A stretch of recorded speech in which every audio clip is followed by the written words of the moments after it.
Hello, freak bitches. There's not a lot of guys like you out there, which is really interesting. It's like you're a fast-thinking, fast-talking, very smart young guy who's also a conservative. Like, there's not a lot of those out there, and this is one of the things that we're encountering today is there, especially on college campuses, there's this very strange separation between the left and the right, to the point where the right is like almost non-existent, or at least doesn't have any representation, and they're actively shunning that representation. Like, they're pushing people out. And I know what's going on with you in Berkeley. Has that been resolved? Yeah, I think that so Berkeley, after the publicity, they said they're going to try explain to people if they don't know the whole story. Yeah, please. so UC Berkeley, if you recall last year, I actually spoke there before any of this happened. I spoke at UC Berkeley in like April 2016, and then Milo was supposed to speak there, and he actually went there, and there was a riot where Antifa infiltrated the student community, and there are all these pictures of them bombing things and blowing up cars and or setting them on fire at least, and throwing things at windows. And so Berkeley shut down that event for safety reasons. Then Ann Coulter wanted to speak there, and they basically used what they call time, place, and manner restrictions to stop her. They kept saying, well, we have safety problems, we can't figure out how to do the event. And in the end, they just canceled it because they didn't have security. And then Young America's Foundation, which sponsors me to go to a lot of these campuses, they said, we want Shapiro to come. And again, I spoke there like a year and a half ago, and they gave them 2.5 months advance. And Berkeley said, well, we have no venues available.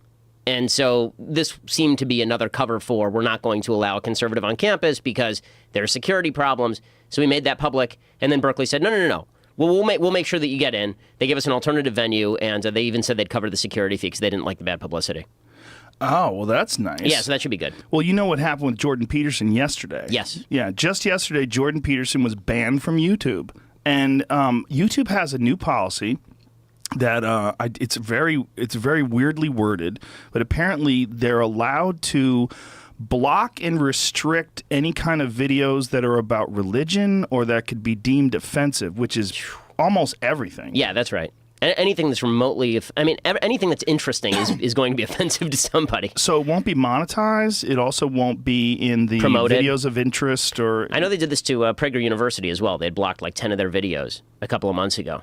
Yeah. So it's this is nasty stuff. And listen, YouTube's a private company. They have the right to do what they want, but don't proclaim that you're a free speech promoting institution if you're going to block people like Jordan Peterson, for God's sake. Well, the problem is they're not blocking things that are offensive to other people. They're not blocking certain things that are representing Islam in a positive light. That's right. Or there's a lot of weirdness with this left-wing choice of what to censor and what not to censor.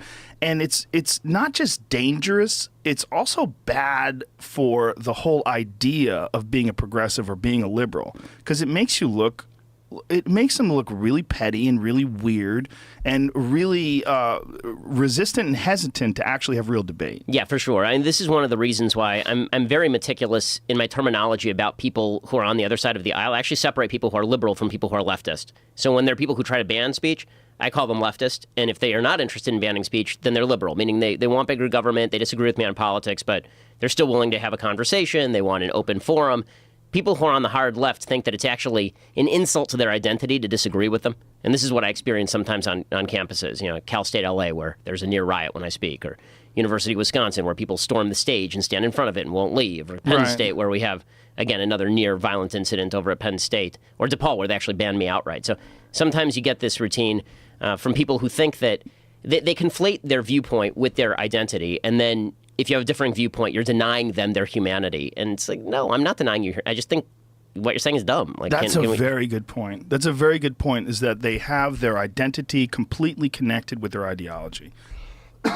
And when you oppose these people, when you have these debates with these people, what's really fascinating is the level of hysteria that gets reached while you're staying calm.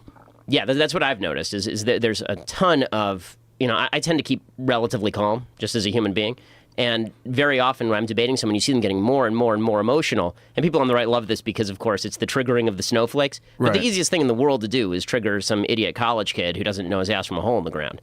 And what's hard to do is actually discuss issues with somebody who's intelligent enough to make the point. But the level of hysteria on the campuses has really increased. I mean, I now have to travel with 2 members of security to every campus just because you don't know which campus is going to go off. I never had to travel with security before. It's the weirdest thing in the world.